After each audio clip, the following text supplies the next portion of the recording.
नमस्कार, सिटी समाचार में आपका हार्दिक स्वागत है। सबसे पहले एक नजर आज की सुर्खियों पर।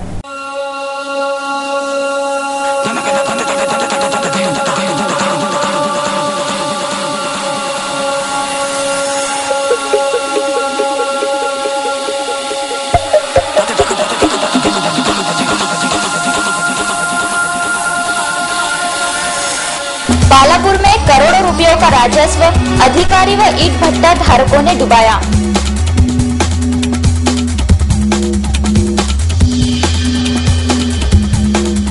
लाखों लोगों की प्यास बुझाने मनपा के पास एक ही टैंकर।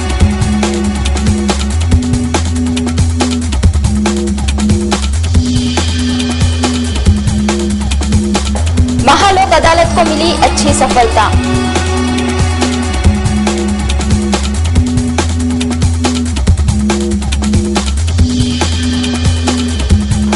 और ग्रामीण परमिट वाले ऑटो पर यातायात विभाग की मेहरबानी।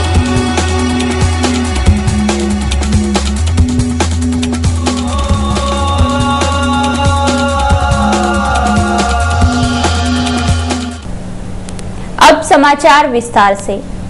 बालापुर में हजारों ईंट भट्टे हैं जिनसे करोड़ों रुपयों का राजस्व डुबाकर यहां के अधिकारी अपनी तिजोरी भरने का काम कर रहे हैं। इस बात को ध्यान में रखते हुए जिलाधिकारी ने 4 दस्ते तैयार किए हैं जो अपनी रिपोर्ट शीघ्र ही प्रस्तुत करेंगे। बालापुर शहर व आसपास में हजारों ईंट भट्टियां हैं। जानलेवा प्रदूषण पैदा करने वाली इन ईंट भट्टियों के कारण जहां बालापुर वासियों का स्वास्थ्य खतरे में आ गया है, वहीं दूसरी ओर किसी भी प्रकार की अनुमति न लेते हुए ईंट भट्टा धारक शासन का करोड़ों रुपयों का राजस्व डुबा रहे हैं। ईंट भट्टा धारक संबंधित अधिकारियों की जेबें गर्म करने के साथ ही उनके मुंह पर फेविक्विक की पट्टियां चिपका रहे हैं। इसके संदर्भ में सिटी न्यूज ने पहले भी कई बार प्रकाश डाला था, परंतु अधिकारियों का आर्थिक लाभ इसमें शामिल होने के कारण हमारे प्रतिनिधि पर झूठे आरोप लगाकर अपराध दाखिल करने का निंदनीय कार्य बालापुर के अधिकारी ने किया है। बालापुर तहसीलदार व उनके सहयोगी शासन के करोड़ों रुपयों का महसूल डुबाने के लिए कारणीभूत है, जिसकी विस्तृत जानकारी शासन के महसूल विभाग के पास जाने के बाद सारी मशीनरी हड़बड़ाकर जाग गई। इसके संदर्भ में तलाठी ने भी शिकायत की, जिसके बाद जिलाधिकारी ने बालापुर के लिए 4 दस्तों की नियुक्ति की, जिसमें एक नायब तहसीलदार, एक मंडल अधिकारी, 2 तलाठी व एक स्थानीय तलाठी का समावेश है। ये दस्ते 27 फरवरी से ईंट भट्टों की जांच कर रहे हैं। यहाँ ईंट भट्टों की संख्या हजारों में है, जबकि लाइसेंस तयशुदा पजावे को, मिट्टी की रॉयल्टी 89 पजावा धारकों को है, परंतु पजावा धारक हजारों ब्रास रेत का उत्खनन कर रहे हैं। ईंट भट्टों का अकृषक कर ही करोड़ों के आंकड़े में जाता है, जबकि मिट्टी व भींगी रेत का उत्खनन तो अलग ही है। इसकी पुष्टि स्वयं तलाठी श्री लोहार ने की। 33 भट्टे आहेत, त्या 33 भट्ट्याचा रिपोर्ट मी ओरिजिनली तपासणी करून तहसीलदार बाळापूर यांना सादर केला, परंतु त्यांनी माझ्या रेकॉर्डमध्ये फेरबदल करून जिल्हाधिकाऱ्यांना तो रिपोर्ट सबमिट केला आणि मला शोकाज काढली। त्याचं उत्तर मी जिल्हाधिकारी साहेबांना देणार आहे की माझ्याकडे जो रेकॉर्ड आहे ते तपासणी न करता माझ्याकडल्या रेकॉर्डमध्ये फेरबदल करून त्यांनी जिल्हाधिकाऱ्याला सादर केले। दुसरी गोष्ट आणखी अशी आहे की मी माझा रेकॉर्ड देत असताना तहसीलदार आणि मंडळाधिकारी यांनी तो रिपोर्ट घेण्यास नकार दिला। हे सुद्धा मी माननीय जिल्हाधिकारी यांना देणार आहे आणि इथं करोडो रुपयाचा घोटाळा आहे याची माहिती मी यापूर्वीच जिल्हाधिकारी यांना 16 ऑगस्ट 2011 रोजी लेखी निवेदनाद्वारे दिलेली आहे आणि यामध्ये करोडो रुपयाचा घोटाळा निघणार आणि मी ते काढेपर्यंत गप्प बसणार नाही, हे पण मी जिल्हाधिकारी यांना सांगणार आहे। मागच्या वेळेस मला आमदार शिरस्कर यांनी धमकी दिली होती, जर इथं राहायचं असेल तर माझ्या कार्यकर्त्याचे अवैध धंदे चालू द्यावे लागतील। तरी सुद्धा त्याची सुद्धा नोंद घेऊन मी जिल्हाधिकारी यांना व उपविभाग अधिकारी बाळापूर यांना मी निवेदन दिलेलं आहे, पण अद्याप त्यावर कुठलीही कारवाई झालेली नाही। मध्ये जेवढ्या भट्टे आहेत खाजगी जागा आणि शासकीय जागा मिळून यांचं वर्षाचं भूभाडं होणार आहे 2 ते 2.5 कोटी रुपये प्रत्येक वर्षाचं, परंतु आतापर्यंत ते भूभाडं सुद्धा शासनाचं बुडवण्यात आलेलं आहे। त्याची सुद्धा चौकशी करण्याबाबत मी जिल्हाधिकाऱ्यांना निवेदन देणार आहे। ते तपासणीत आता उघड होत आहे सर। बालापुर तहसीलदार के अलावा जनप्रतिनिधि के दबाव के कारण कनिष्ठ अधिकारी भय व दहशत के वातावरण एवं तनाव में काम कर रहे हैं। इस दस्ते के प्रमुख नायब तहसीलदार श्री गणेश गोथमारे ने जांच के बाद अपनी रपट जिलाधिकारी के समक्ष रखने की बात कही। टीमचा पथक प्रमुख आहे आणि आमच्याकडे 64 भट्टे दिलेले आहेत तपासायला. त्याची तपासणी सुरू आहे. प्राथमिकदृष्ट्या जे जागेवर दिसते ती वस्तुस्थिती आम्ही अहवालात लिहितो आणि या संबंधीचा अहवाल माननीय जिल्हाधिकारी यांना सादर करणार आहोत पूर्ण झाल्यानंतर, काम पूर्ण झाल्यानंतर. आणि या सर्व अहवालासंबंधित आपल्याला जिल्हाधिकारी कार्यालयाकडून आवश्यक ती माहिती मिळेल. बालापुर का यह प्रकरण इतना अधिक गंभीर है कि इसमें कई लोग भ्रष्टाचार के दलदल में गले तक धंसे हैं, जिसके कारण कई रावणों को एक अकेला राम कैसे मार पाएगा, यह देखने और समझने वाली बात है. भविष्य के जल संकट को लेकर महानगर पालिका उदासीन नजर आ रही है. मनपा के पास पानी का केवल एक ही टैंकर है जो लाखों लोगों को जलापूर्ति के लिए काम आएगा. ग्रीष्मकाल आरंभ हो गया है. हालांकि अभी भीषण गर्मी नहीं पड़ रही है, लेकिन मार्च के अंत तक गर्मी अपना असर दिखाना शुरू करेंगी. भीषण गर्मी में अकोला में जल संकट की स्थिति पैदा होती है. संभावित जल संकट को लेकर महानगर पालिका उदासीन ही नजर आ रही है. वर्तमान समय में अकोला महानगर पालिका के पास केवल एक ही टैंकर उपलब्ध है. एक ट्रैक्टर और 2 टंकियों के बल पर मनपा प्रशासन अकोला के 8 से 9 लाख लोगों को पानी उपलब्ध कराने का कमाल दिखाएंगी. अकोला महानगर की जनसंख्या को देखते हुए पहले मनपा के पास पानी के 60 टैंकर थे जो नाकाफी थे, लेकिन वाहनों की नीलामी में मनपा ने 6 टैंकर बेच डाले. अब मनपा के पास केवल एक ट्रैक्टर व 2 पानी की टंकियां ही बची है. ग्रीष्मकाल के समय यदि भीषण जल संकट पैदा होता है तब मनपा लोगों को पानी कैसे उपलब्ध कराएंगी, यह खोज का विषय बन गया है. रविवार को महालोक अदालत का आयोजन किया गया था, जिसे अच्छी सफलता प्राप्त हुई है. प्रलंबित मामलों के कारण न्यायालय प्रक्रिया पर परिणाम होता है, जिन्हें हल करने के दृष्टिकोण से अकोला व वाशिम जिले में रविवार 4 मार्च को महालोक अदालत का आयोजन किया गया. जिले भर में कुल 15,894 प्रकरण थे, जिसमें से 3,068 प्रकरणों का निपटारा किया गया. जिला विधि सेवा प्राधिकरण के सचिव व न्यायाधीश श्री सैयद मकसूद अली ने इस महालोक अदालत को सफल बनाने के लिए सभी का आभार माना है. प्रकरणे होती, उदाहरणार्थ दिवाणी, फौजदारी, कौटुंबिक, औद्योगिक, कामगार न्यायालय, धर्मदाय आयुक्त इत्यादी.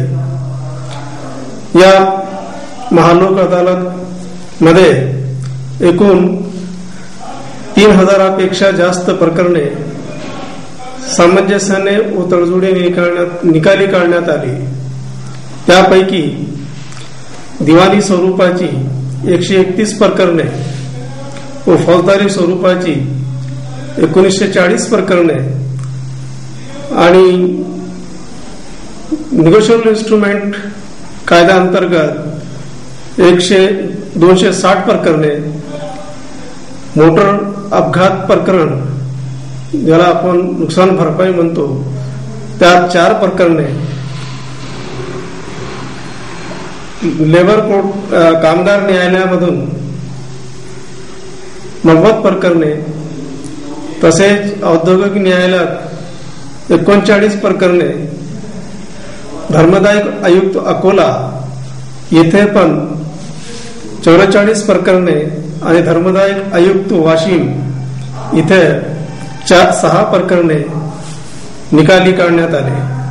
एकंदरीत या महालोक अदालतला पक्षकार, विधिज्ञ यांनी भरपूर प्रतिसाद दिला. त्यामुळे हे महालोक अदालत यशस्वी झाले असे म्हणता येईल. तसेच या महालोक अदालतला यशस्वी करण्यासाठी पक्षकार, विधिज्ञ, पोलीस पाटील, तंटामुक्त गाव समितीचे अध्यक्ष, सदस्य, पोलीस अधिकारी, तसेच पत्रकार आणि सिटी चॅनलचे संपादक श्री देशमुख यांनी मोलाचे सहकार्य केले आणि या महालोक अदालतसाठी आम्हाला प्रसिद्धी करून दिली. त्याबद्दल मी त्यांचे आभार मानतो. अकोला शहर में ग्रामीण इलाकों के ऑटो बेरोक टोक दौड़ रहे हैं, जिन पर कार्रवाई के बाद छोड़ा जा रहा है, जिसके कारण यातायात समस्या जस की तस है. अकोला शहर में ग्रामीण परमिट वाले हजारों ऑटो दौड़ रहे हैं, जिसके कारण शहर का यातायात अस्त व्यस्त हो रहा है और शहरी परमिट वाले ऑटो धारकों की रोजी रोटी भी छीनी जा रही है। ग्रामीण परमिट वाले ऑटो को जेल चौराहे के पास स्टैंड दिया गया है। बावजूद इसके ऐसे ऑटो पूरे शहर भर में फैल गए हैं। मुख्य बस स्थानक और पुराने बस स्थानक के पास तो सैकड़ों की तादाद में ग्रामीण परमिट के ऑटो खड़े दिखाई देते हैं। शहरी परमिट वाले ऑटो पर पेंट से हरे पट्टे लगाए गए हैं, जबकि ग्रामीण परमिट वाले ऑटो को ये हरे पट्टे नहीं है। अब हालत यह है कि शहर के प्रत्येक चौराहे, मार्ग, बस स्थानक, रेल स्थानक, सार्वजनिक स्थलों पर हरे पट्टे वाले ऑटो कम, जबकि बिना पट्टे वाले ऑटो अधिक प्रमाण में दिखाई देने लगे हैं। कुछ ग्रामीण परमिट वाले ऑटो चालकों ने झांसा देने के लिए हरे रंग के रेडियम की पट्टियां अपने ऑटो पर चिपका रखी है। अकोला में उप प्रादेशिक परिवहन विभाग व यातायात नियंत्रण शाखा का कोई भी प्रभाव नहीं रह गया है, जिसके कारण सभी ऑटो चालक अपनी मनमानी पर उतर आए हैं। ग्रामीण परमिट वाले ऑटो पर प्रकाश डालने के बाद यातायात विभाग ने ग्रामीण परमिट वाले 40 ऑटो पर दंडात्मक कार्रवाई की और उन्हें छोड़ दिया। वे ऑटो फिर से शहर के मार्गों पर दौड़ते नजर आए। जब तक ग्रामीण परमिट वाले सभी ऑटो को शहर सीमा के बाहर नहीं किया जाता, तब तक यातायात की भीषण समस्या हल होने वाली नहीं है। जिला पुलिस अधीक्षक महोदय को इस ओर गंभीरता से ध्यान देते हुए आदेश देने चाहिए, इस प्रकार की अपेक्षा व्यक्त की जा रही है। फिलहाल वक्त है एक छोटे से ब्रेक का। ब्रेक के बाद समाचारों का सिलसिला जारी रहेगा।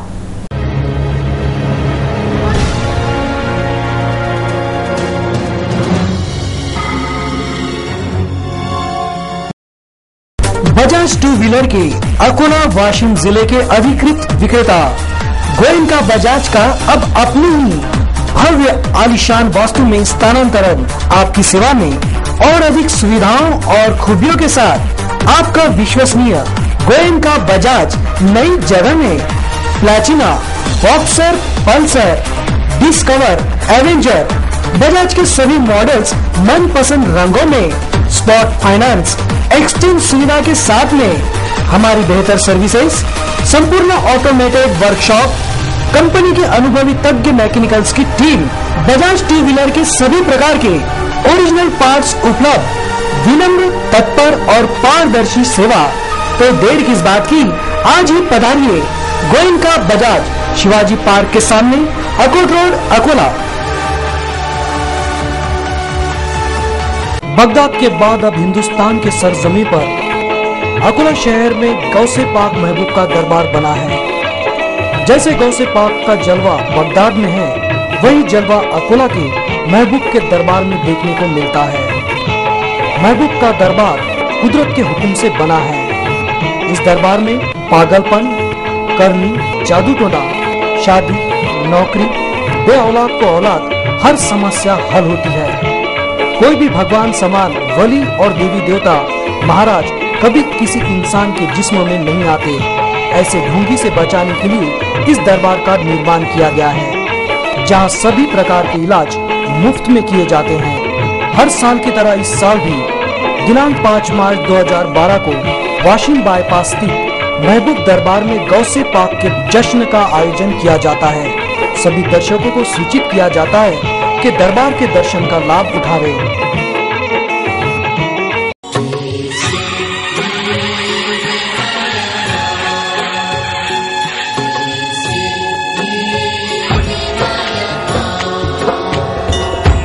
आता कॉपीमुक्त परीक्षेची भीती टाळा। मार्च 2012च्या सर्व विद्यार्थिनींना कीर्ती कोचिंग क्लासेस घेऊन आला आहे एक आशेचा किरण। वर्ग 10वीच्या तीनही माध्यमांच्या सर्व विषयांची गेसिंग व टेस्ट सिरीजने बेस्ट फाईलची तयारी। वर्ग 12वी सायन्सच्या पीसीएम व पीसीबी ग्रुपच्या उत्तम टक्केवारीसाठी गेसिंग व मोस्ट आयएमपी टेस्ट सिरीजने तयारी। 12वी आर्ट व कॉमर्सच्या सर्व विषयांच्या टेस्ट सिरीज व फायनल गेसिंग उपलब्ध। बाहेरगावी असलेल्या विद्यार्थ्यांसाठी मोस्ट IMP टेस्ट सिरीज उपलब्ध। कीर्ती कोचिंग क्लासेसची वैशिष्ट्ये, प्रत्येक विद्यार्थ्याकडे वैयक्तिक लक्ष। परीक्षेच्या काळात पहाटे 5 वाजतापासून कीर्ती दीक्षित मॅडम विद्यार्थ्यांची पाठांतराने तयारी करून घेतात। तज्ञ प्राध्यापक वृंद, माफिक फीज मध्ये उत्तम शिकवणी, मेस व राहण्याची सुविधा। प्रवेशासाठी संपर्क व्यवस्थापक अंकुश इटकीकर, संचालिका प्राध्यापिका कीर्ती दीक्षित मॅडम, कीर्ती कोचिंग क्लासेस, दुर्गा चौक जवळ, तापडिया नगर, अकोला।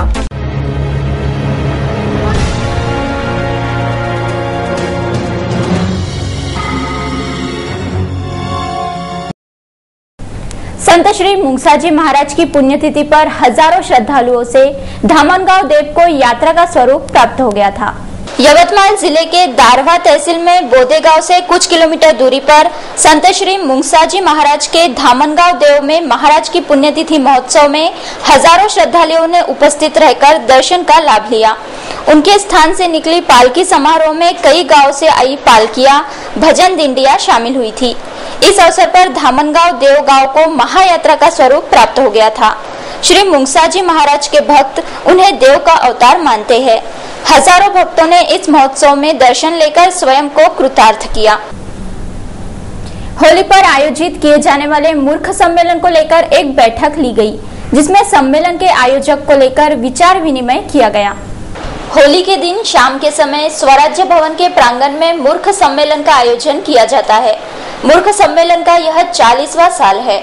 मूर्ख सम्मेलन में कई कलाकार अपनी कला का प्रदर्शन कर वाहवाही लूटते हैं। गुरुवार 8 मार्च को होलिकोत्सव पर शाम 6 बजे मूर्ख सम्मेलन का आयोजन किया जा रहा है। इस ऐतिहासिक कार्यक्रम को लेकर एक बैठक का आयोजन किया गया, जिसमें मूर्ख सम्मेलन को लेकर विचार विमर्श व चर्चा की गई।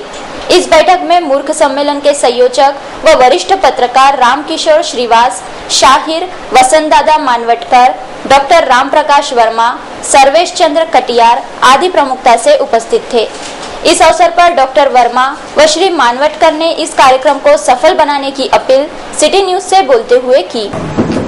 इस मूर्ख सम्मेलन की लोकप्रियता बहुत ज्यादा बढ़ी है और ये अपने ढंग का एक ऐसा सम्मेलन है कि शायद ही कहीं ऐसा देखने को मिले, जो लगातार 40 वर्षों से अलग अलग प्रकार के कलाकारों द्वारा इसकी प्रस्तुति की जाती है और इसमें एक सांस्कृतिक स्वरूप इसको मिले, ऐसा एक प्रयत्न किया जाता है। और इसी कारण स्कूल के बच्चे और जो पुरस्कार प्राप्त कलाकार, मानवटकर जैसे लोग इससे जुड़े हुए हैं। अपना सांस्कृतिक कार्यक्रम है, होली एक सांस्कृतिक पर्व है, उसके निमित्त अकोला वासियों के लिए ये एक प्रकार की बहुत बड़ी देन है कि इतनी बड़ी संख्या में कलाकार और इतनी बड़ी संख्या में लोग यहाँ उपस्थित होते हैं। तो हमारे गुरुजी, सेवाज गुरुजी, वर्मा जी, कटियार जी, हुलपड़े जी, पांडे जी,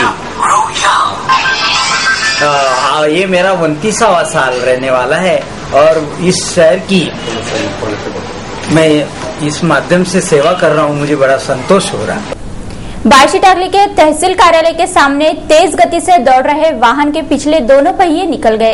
इस दुर्घटना में कोई घायल नहीं हुआ। बार्शी टाकली में तहसील कार्यालय के सामने तेज गति से दौड़ रहे टाटा 709 वाहन के पिछले दोनों पहिए एक्सल टूट जाने के कारण अचानक निकल गए।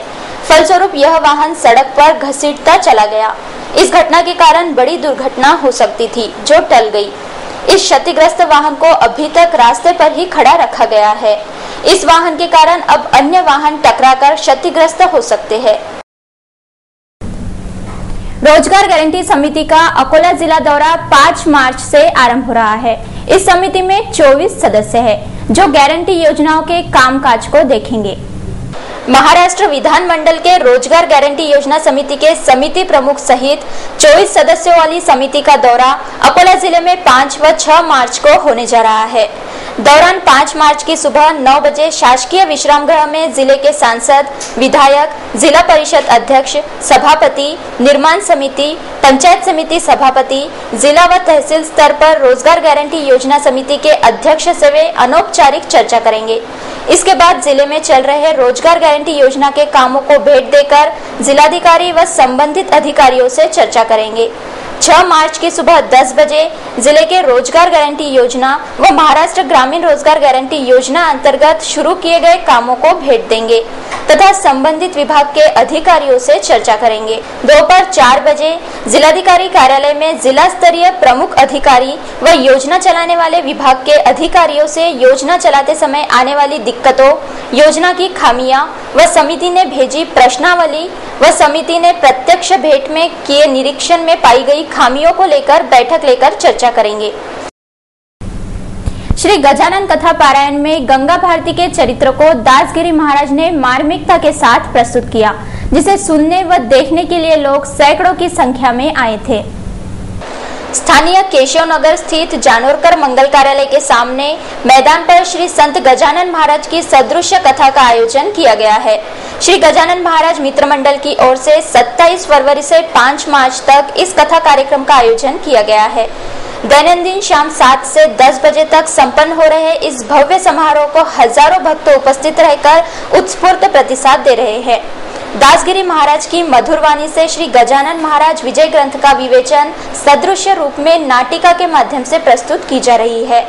कथा के 6वें दिन दासगिरी महाराज ने श्री की लीलाओं को अपनी ओजस्वी वाणी से प्रस्तुत किया, जिसमें उन्होंने गंगा भारती के चरित्र को मार्मिकता से पेश किया।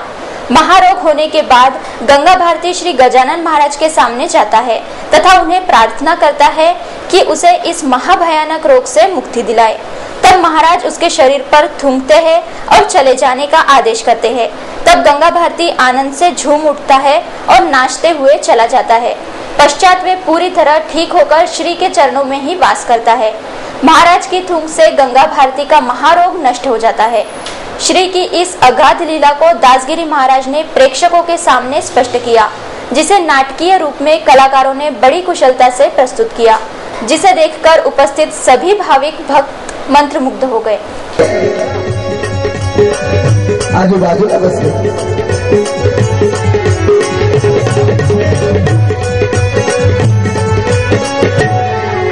गजानन महाराज जसं बघितल्याबरोबर स्मित हास्य केलं। लक्ष द्या, संताची दृष्टी, संताचा स्पर्श,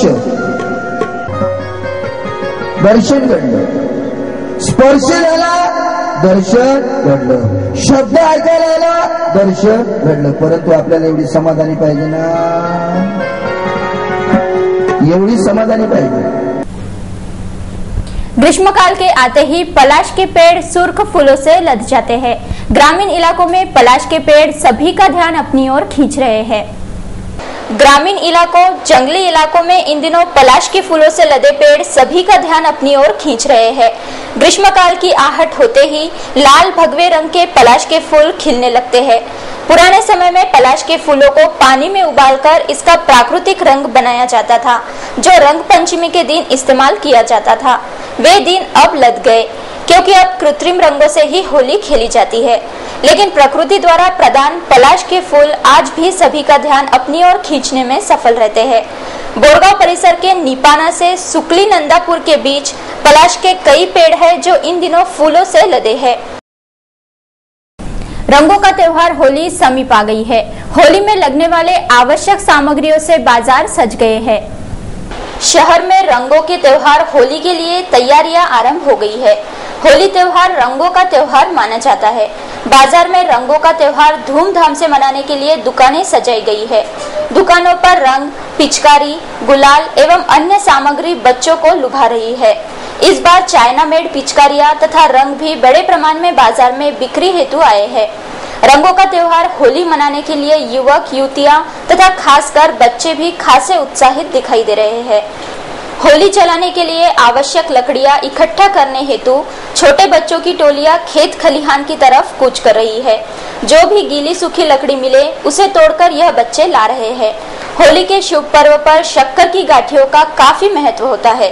होली के दिन गाठियां एक दूसरे को बांटकर उत्सव की खुशियां दुगुनित की जाती है। होली के दिन गाठियां बांटने की परंपरा चलती आ रही है। उसी के तहत आज भी गाठियों का महत्व बरकरार है। बाजार में होली के मद्देनजर बड़े पैमाने पर गाठियां उपलब्ध हुई है। शहर में गाठियां बनाने के लिए बाहर गांव से कारागिर आए हैं।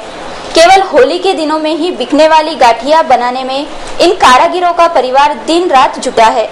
पिछले वर्ष चीनी महंगी होने के कारण गाठियों के दाम 80 रुपए किलो थे। इस वर्ष चीनी के दाम गिरने के कारण इस वर्ष चिल्लर में 60 रुपए किलो के हिसाब से गाठियां बेची जा रही है। होली के दिन शाम के समय होली में गाठियों को अर्पित किया जाता है, पश्चात प्रसाद के रूप में उसका वितरण किया जाता है। इस महत्व के चलते गाठियों की बड़े प्रमाण में मांग होती है। अंत में एक नजर आज की सुर्खियों पर।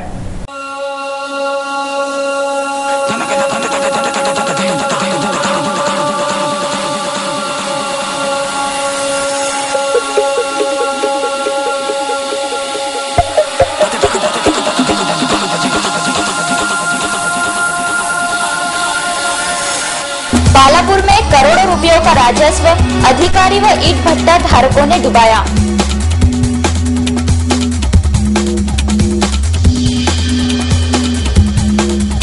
लाखों लोगों की प्यास बुझाने मनपा के पास एक ही टैंकर।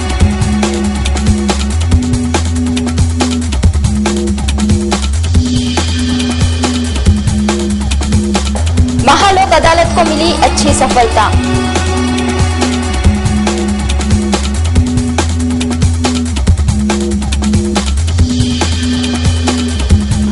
और ग्रामीण परमिट वाले ऑटो पर यातायात विभाग की मेहरबानी।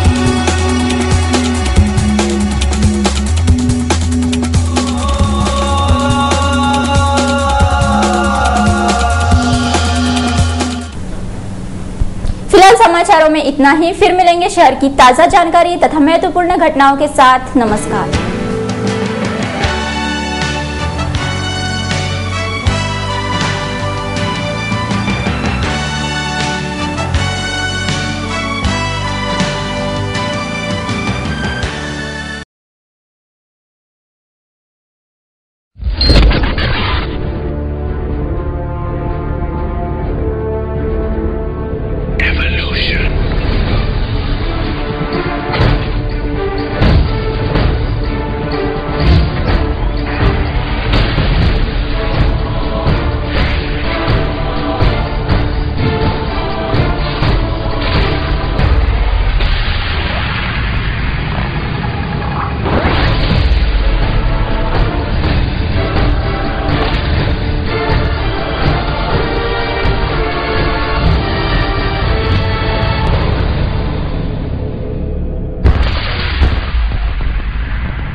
गांव गांव शहर शहर सिटी चैनल पहुँचे घर घर। गांव की चौपल हो या शहर की बात, सिटी चैनल रहेगा हमेशा आपके साथ।